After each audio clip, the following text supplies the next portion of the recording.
They saw a lone woman by the serpentine river, an easy mark for their cruel amusement, or so the approaching cowboys thought. Their eyes, dulled by cheap whiskey and casual malice, registered only her solitude, not the spirit of the hawk that watched through her gaze.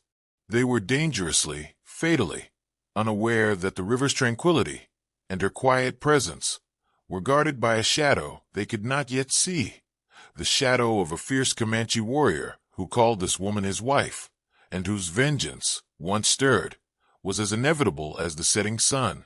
Mourning Dove cherished these moments by the serpentine. The river was her confidant, its gentle murmurs a balm to the spirit in a land increasingly scarred by conflict. Each day she came, her hands, deft and sure, would gather reeds for her intricate basketry, or smooth stones polished by the endless flow. Her dark hair, braided with beads that whispered with her movements, caught the dappled sunlight filtering through the cottonwoods. This ritual was one of peace, yet her tranquility was never passive. It was a watchful peace, an alertness honed by the realities of the frontier.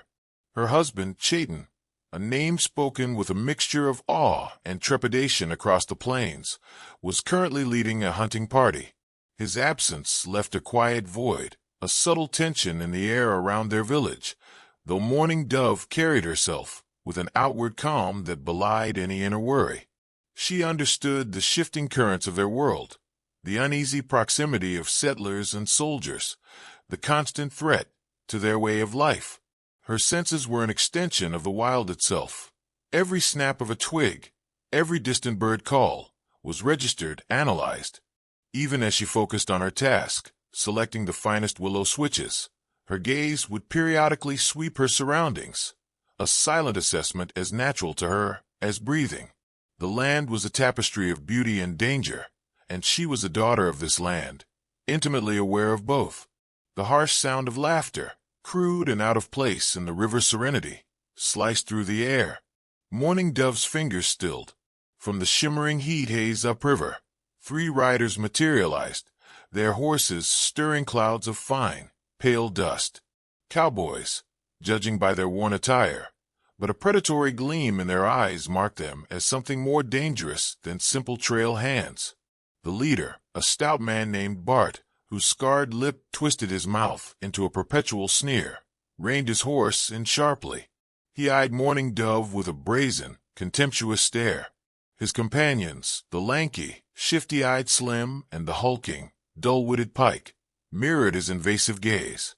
Bart's voice, thick with arrogance, broke the quiet, wondering aloud what they had stumbled upon here. He likened her to a lost prairie flower. Slim let out a high, thin snicker. Pike merely grunted, his small eyes fixated on her. Mourning Dove remained seated, her posture erect, her face a mask of calm composure. She offered no verbal response, her only acknowledgment a fractional narrowing of her eyes, a detail easily missed by such unobservant men. Her silence, her apparent lack of fear, visibly irked Bart. He questioned if a cat had her tongue, his tone mocking, as he nudged his horse a step closer. The animal, sensing the undercurrent of aggression, shifted restlessly. Mourning Dove's gaze flickered briefly to the nervous horse, then returned, steady and unwavering, to Bart's face. Her mind, however, was far from still. It was a whirlwind of calculation. 3 men, all armed. Their leering expressions broadcast their vile intentions more clearly than any words. Bart spat contemptuously onto the earth near her bare feet. He suggested to Pike that perhaps she did not understand their language, or was simply too frightened to speak. Pike, with a brutish laugh, agreed that she looked scared to him. Fear was indeed present, a cold knot tightening in Mourning Dove's stomach. But she knew, with absolute certainty, that to reveal it would be to pour oil on the flames of their cruelty. She held Bart's stare, her own resolve a silent shield. Leaning forward in his saddle, Bart's voice dropped to a low, menacing growl. He informed her they would be back. He warned her not to wander far, as their introductions, he felt, were incomplete. With a final, lingering, insolent look, Bart wheeled his mount, his companions following. Their jeering laughter drifted back, a profane echo that sullied the sacred peace of the river, leaving Mourning Dove enveloped in an atmosphere heavy with their unspoken threat. The sun climbed, its rays beating down with growing intensity. Mourning Dove attempted to resume her gathering, but the cowboys' vile words and predatory leers clung to her thoughts like burrs. Their promise to return was not an idle one. Men like Bart, emboldened by perceived weakness and a lack of consequence, always followed through. A part of her urged retreat, to seek the safety of her village, a half-day's journey from this spot. Yet a deeper, more resolute part of her resisted. This riverbank was her sanctuary, a place of spiritual solace. She would not be so easily driven from it by such contemptible individuals. Chayton and the warriors were not expected back for at least another day. She would not carry this trouble to her people if it could be confronted or avoided here. Her gaze, sharp and analytical, swept the immediate terrain. She noted a dense thicket of willows nearby, a potential hiding place. She registered a pile of smooth, heavy river stones, objects she often admired for their beauty, now assessed for their potential as crude weapons. Her fingers unconsciously brushed against a small, razor-sharp flint knife, tucked securely in her belt. It was a tool of her craft, essential for stripping reeds and shaping willow, but its edge was a formidable last resort. This was not mere passive observation. It was the ingrained instinct of a warrior's daughter, assessing angles, escape routes, defensive possibilities. She recalled Chayton's teachings, his calm voice echoing in her memory. Fear is a warning, not a master. Use its eyes. See what it reveals. And what she saw in these men was a dangerous combination of arrogance and overconfidence. They perceived her as nothing more than helpless prey. This misjudgment, she knew, could be their fatal flaw. A shiver, despite the heat, traced its way down her spine. The air, moments before filled with the river's song, now felt thick, charged with an unspoken, looming violence. Their return was heralded by the familiar thud of hooves, sooner than she had dared hope. They approached with an amplified swagger, their earlier caution discarded. Bart swung down from his horse, tossing the reins carelessly to Slim, and ambled toward her. Pike's heavy form a menacing shadow at his side. Bart's grin was a gash in his face, wide and deeply unpleasant. He questioned her continued presence, suggesting with a smirk that she must have been hoping for their return. Mourning Dove rose slowly, each movement measured, deliberate, betraying none of the cold apprehension that constricted her chest. She stood her ground, her chin held high, a silent picture of defiance. Pike snorted, remarking to Bart that she was not much of a talker. Bart replied, his eyes glinting with a cruel amusement, that some creatures did not need words to be understood. He took another step, violating her personal space, until he stood uncomfortably close. The cloying stench of stale whiskey and unwashed bodies filled her nostrils, a nauseating miasma. He claimed they just wanted to be friendly, his voice a grotesque parody of civility. He told her there was no need to be so standoffish. His grimy hand reached out, as if to stroke her carefully braided hair. Mourning Dove's reaction was lightning fast. She sidestepped his invasive touch with an agility that clearly surprised him, her hand instinctively flying to the flint knife at her belt. She told him, her voice low, steady, and devoid of any tremor, not to touch her. The words, spoken in clear, unaccented English, seemed to momentarily startle Bart. His gaze flickered from her determined face to her hand, now resting on the hilt of her knife, then back again, his sneer quickly reasserting itself. He chuckled, a dry, rasping sound, remarking that she was feisty. He liked feisty. Pike, taking this as his cue, took a threatening step forward, his large, calloused hands flexing and unclenching. The atmosphere grew thick with impending violence. Mourning Dove recognized this as a precipice. There could be no retreat now, no sign of weakness. She held Bart's insolent gaze, her own eyes like chips of polished obsidian, unwavering. She advised him that he would be wise to leave. "This place," she stated, her voice carrying an unexpected resonance of authority, "was protected." Bart threw back his head and roared with laughter, a harsh, grating sound that scraped at the tranquility. "Protected? By whom?" he mocked. "The river spirits?" He gestured dismissively at the empty landscape around them. He saw nobody but them, and her. Slim, still by the horses, began to look genuinely uneasy, his eyes darting back along their trail, as if suddenly wishing for an escape route. But Bart and Pike were too engrossed in their cruel sport, their taunts escalating, the thin veneer of harassment rapidly eroding to reveal the uglier intentions simmering just beneath the surface. Bart's coarse amusement evaporated as swiftly as it had appeared. Her unwavering defiance, her articulate English, her calm yet firm assertion of protection, it all seemed to grate against his brutish ego. He invaded her space further, his face mere inches from hers, his breath hot and rancid. He growled that he thought she was the one who needed to learn who was in charge out here. His hand shot out again, faster this time, his fingers crooking to grasp her arm. Morning Dove moved with the fluid grace and lethal speed of a cornered wildcat. She twisted away from his grasp, the small flint knife suddenly appearing in her hand, its sharp edge catching a sliver of sunlight. It was a pitiful weapon against three armed men, yet its appearance was a clear, unequivocal statement. She repeated her warning, her voice no longer low, but ringing with a chilling intensity. Not to touch her. For a single, suspended heartbeat, Bart actually recoiled, a flicker of genuine surprise, perhaps even a sliver of fear, in his cruel eyes. Pike, however, let out an enraged bellow and began to lunge. But Bart, recovering his composure with a visible effort, thrust out an arm, halting his companion. A new, even uglier expression settled onto Bart's face as he stared at the small, glinting blade.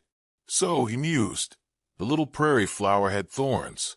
That, he declared, just made things more interesting. With slow, deliberate movements, he unbuckled his gun belt, letting it thud into the dust at his feet. He didn't want to scare her off too much with his firearm, he said with a smirk.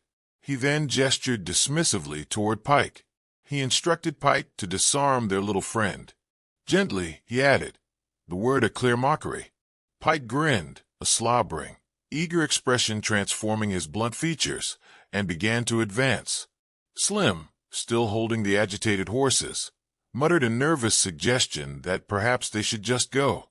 Bart shot him a look filled with such venom that Slim flinched and immediately fell silent, his face pale. Morning Dove braced herself. Pike was a mountain of a man, and he now stood directly between her and any clear path to escape. The deep, cool river was at her back. She could feel the icy tendrils of fear attempting to claw their way up her throat, but she forced them down, her resolve hardening. The image of Chayton, his strength, his unyielding courage, flashed in her mind's eye. She would not bring dishonor to him, or to her people, by succumbing to cowardice. She tightened her grip on the small knife, acutely aware of its inadequacy as a defense, yet it was all she possessed. Pike was almost upon her now, his massive shadow engulfing her. He reached for her wrist, his thick, sausage-like fingers preparing to crush her grip. This was it, the point of no return, where words had failed and raw, brutal violence was about to take command. The world seemed to hold its breath. The only sounds were the soft murmur of the river's current and Pike's heavy, labored breathing. Then, in an instant, everything changed. Not with a sudden noise, but with a silence more profound, more terrifying, than any sound imaginable. A new shadow fell, eclipsing Pike's, originating from behind him. Pike, his hand still outstretched, froze in mid-reach. His eyes, normally dull and vacant, widened almost imperceptibly. Then fear, stark, naked, and absolute, flooded his coarse features. He seemed to visibly shrink, his brutish confidence evaporating like morning mist under a harsh sun. Bart, who had been watching the unfolding scene with a smug, anticipatory expression, frowned in confusion. "What is it, Pike?" he started to ask, wondering if a cat had his His voice died in his throat as he, too, saw him. Standing just beyond Pike, where moments before there had been only empty space and the shimmering curtain of heat haze, stood a figure. He was tall, lean, his body a study in coiled power and predatory grace. His face, stern and unyielding, was etched with the lines of hard-won experience. His eyes, like chips of black obsidian, burned with a cold, righteous fire. A single, magnificent eagle feather was expertly tied into his long, flowing dark hair.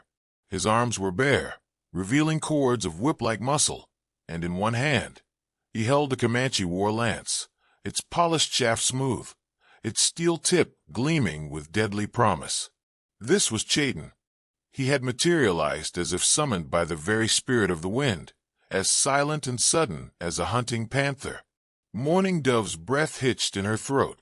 Relief, so potent it was almost a physical blow, washed over her in a dizzying wave. But this was swiftly followed by a chilling understanding of the incandescent fury she saw gathering in Chayton's eyes as his gaze took in the scene his wife, cornered, threatened by these three despicable men, a tiny sliver of flint her only desperate defense.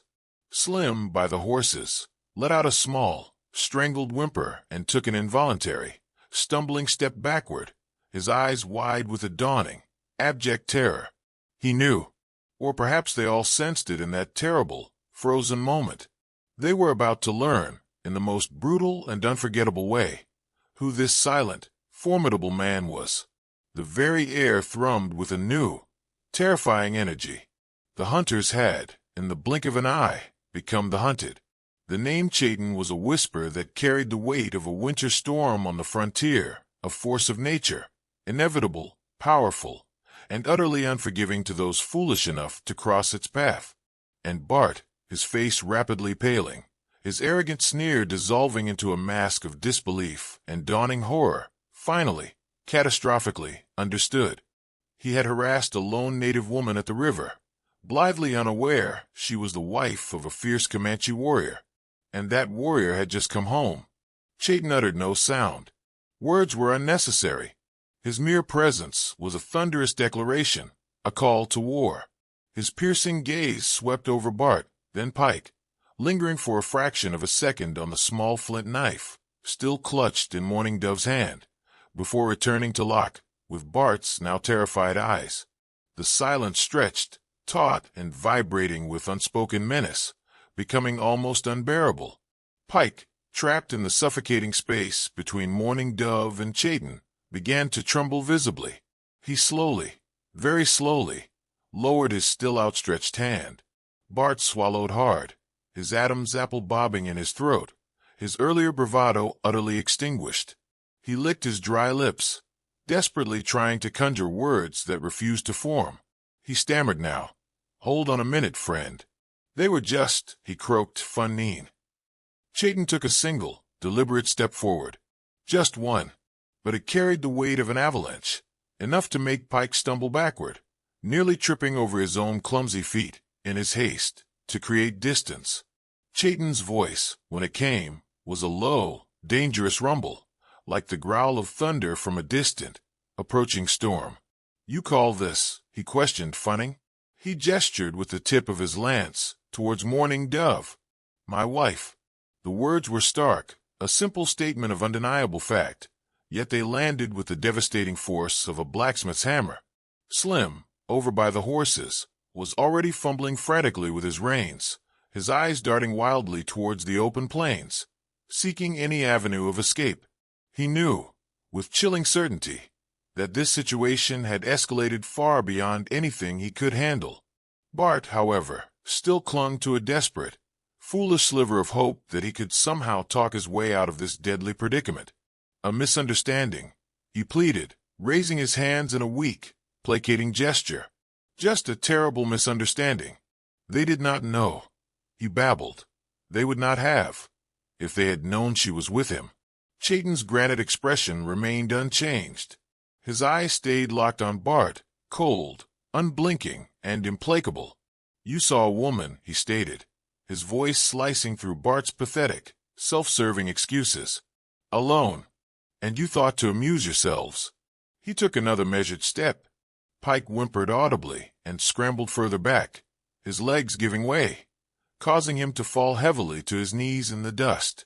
Slim finally managed to get his terrified horse turned and, with a wild, choked cry of pure fear, dug his heels savagely into its flanks, galloping away as if pursued by all the demons of the underworld. He did not dare look back. Chayton did not spare the fleeing coward even a glance. His entire, formidable focus was riveted on Bart and the cowering Pike. "She told you to leave," Chayton continued, his voice dangerously soft, each word a perfectly aimed dart. "She warned you." Bart's face was now ashen, beaded with sweat despite the dry heat. "They were sorry," he babbled truly. "They would go. They would never come back here. They would give him whatever he wanted." A flicker of utter contempt, more terrifying than any overt display of rage, touched Chayton's lips, curling them into a sneer that made Bart's earlier attempts look like child's play. "What I want," he said, his voice dropping to a deadly, sibilant whisper that seemed to suck the warmth from the air, "is for men like you to learn that some actions have consequences." He shifted the weight of his lance almost imperceptibly, the polished wood smooth and familiar in his powerful grip. The sun glinted off its razor-sharp point, a harbinger of pain. Pike began to blubber incoherently, his pleas for mercy dissolving into animalistic sounds of terror. Bart just stood rooted to the spot, frozen by a comprehensive understanding of his fatal misjudgment. There would be no negotiation here. There would be no escape. Justice, swift, brutal, and utterly uncompromising, was about to be dispensed on the sun-baked banks of the Serpentine River. Mourning Dove watched, her heart pounding a wild rhythm against her ribs, a maelstrom of emotion swirling within her, fear for the violence she knew was coming, and an immense, fierce pride in the man who stood as her protector. She slowly lowered her small flint knife. Her part in this grim drama now concluded. The reckoning belonged to Chayton. The ensuing confrontation was not a fight in the conventional sense of an evenly matched contest. It was a judgment, swift and decisive. Chayton moved with a speed that blurred the eye. One moment he stood before Bart, an imposing figure of retribution. The next, the heavy haft of his lance slammed into Pike's exposed side as the big man belatedly tried to crawl away. Pike let out a guttural grunt of agony and collapsed, the air driven from his lungs, his hands instinctively clutching his bruised ribs. Bart, witnessing his formidable henchman so easily disabled, made a desperate, ill-advised lunge for his discarded gun belt lying in the dust. He never even came close. Chayton was upon him in an instant, not with the lethal point of his lance, but with a closed fist that connected with Bart's jaw with a sickening, audible crack. Bart stumbled sideways, his eyes rolling back in their sockets, a fine spray of blood erupting from his mouth. He fell heavily, landing in a boneless heap, dazed and disoriented. Chayton stood over him, his broad chest heaving slightly, not from physical exertion, but from the tightly leashed fury that radiated from him. He looked down with disdain at Bart, who was groaning, feebly attempting to push himself up from the ground. "You come into our lands," Chayton said, his voice resonating with the ancient, righteous anger of his people, a people too often wronged. "You disrespect our women. You believe yourself superior." He nudged Bart contemptuously with the toe of his moccasin. "You are nothing." He then turned his formidable attention to Pike, who was now struggling to get to his feet, whimpering like a beaten cur. Chayton's movements were a paradigm of deadly economy, each action precise and purposeful. He effortlessly disarmed Pike of the knife. The big man belatedly fumbled for, tossing the weapon contemptuously into the flowing waters of the river. Then, with a series of swift, disabling blows, aimed not to kill, but to inflict memorable pain and lasting humiliation, he thoroughly subdued Pike, leaving him moaning and broken in the dust. The fight, if it could even be called that, was over before it had truly begun. Chayton retrieved his lance. He walked back to Bart, who flinched uncontrollably as the warrior loomed over him once more. "You will carry a message," Chayton commanded, his voice as cold and hard as winter ice. You will tell any others like you that the Comanche protect their own, that this river and our people are not to be trifled with. He then did something that would undoubtedly scar Bart more deeply and permanently than any physical wound. He reached down, grabbed Bart roughly by his greasy hair, and with a powerful, irresistible tug, pulled him close, their faces mere inches apart. "Look at me," Chayton commanded, his dark eyes boring into Bart's soul. Bart, trembling violently, forced himself to meet that unwavering, burning gaze. "Remember my face. Remember this day, and know that if you, or any who ride with your kind, ever trouble my wife or my people again, your bones will bleach white under this unforgiving sun." He then shoved Bart away with a gesture of profound disgust. Bart scrambled backward, crab-like, his eyes wide with primal terror, until he felt a relatively safe distance separated them. Then, he clambered unsteadily to his feet. He cast a terrified glance at the incapacitated Pike, then back at the implacable Chayton, his face a contorted mask of pain, fear, and dawning comprehension.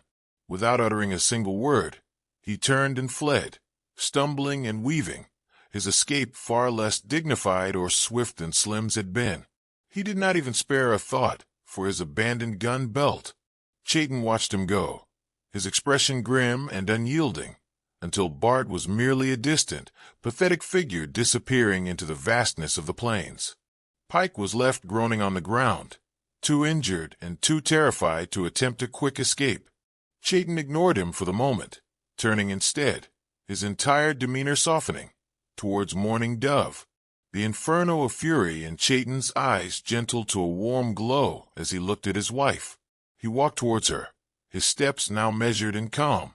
He reached out and gently took the small flint knife from her still trembling hand, his strong fingers brushing hers in a brief, reassuring touch. He asked softly if she was harmed. She shook her head, a single tear tracing a clean path through the dust on her cheek, a testament to the ordeal she had endured. "No, Chayton," she replied, her voice a little shaky but firm. "I am not harmed. Thanks to you." He nodded, his gaze sweeping over her, reassuring himself of her well-being. He saw the lingering tension in the set of her shoulders, the residual shock still visible in the depths of her eyes. He gently touched her arm, a gesture of comfort and solidarity. "They will not trouble you again," he stated with quiet certainty. He then turned his attention back to where Pike lay. The burly cowboy was now attempting to drag his battered body away, his progress slow and punctuated by pitiful moans. Chayton approached him, his face hardening once more into a mask of stern justice. He hauled Pike roughly to his feet, the big man offering no resistance. "You will leave too," Chayton informed him, "and you will take your friend's weapon. Let it be a reminder." He gestured with his chin towards Bart's abandoned gun belt. Pike, barely able to stand, his body racked with pain, nodded dumbly, his eyes darting fearfully at Chayton, expecting further retribution. He stumbled over to the gun belt, fumbled it into his grasp, and then, with Chayton's cold, unwavering gaze burning into his back, he began his own painful, limping retreat, following the inglorious path his leader had taken. The riverbank slowly, gradually, returned to its previous state of quietude, the only sounds now the gentle, timeless lapping of water against the shore and the soft sigh of the wind rustling through the leaves of the cottonwood trees. Chayton retrieved his lance, which he had leaned carefully against a smooth gray boulder. He stood for a long moment, looking out over the shimmering expanse of the river, his powerful form a commanding silhouette against the vibrant canvas of the sky. The immediate danger had passed. Mourning Dove walked to his side, the last vestiges of her fear replaced by a profound sense of gratitude and a renewed, deepened understanding of the fierce, protective love that bound them together. The Serpentine River, their shared sanctuary, had been violated by ignorance and malice, but it had also borne solemn witness to a harsh and necessary justice, a powerful defense of what was sacred and cherished. Chayton put a strong arm around her shoulders, pulling her close against his side. "It is over," he said softly, his voice a comforting reassurance. The sun began its slow, majestic descent towards the western horizon, painting the vast sky in breathtaking hues of fiery orange, deep crimson, and soft lavender. The tale of the arrogant cowboys at the river, and the formidable warrior who came to protect his wife, would undoubtedly spread like wildfire through the scattered settlements and the tribal encampments, the stark, unforgettable reminder that even in the untamed, often lawless West, some lines should never be crossed, and that the quietest among them often held the deepest, most unbreakable connections to the land's indomitable spirit. And the fierce, unwavering love of a warrior for his wife was a power more formidable, more enduring, than any swaggering gang of outlaws could ever hope to comprehend.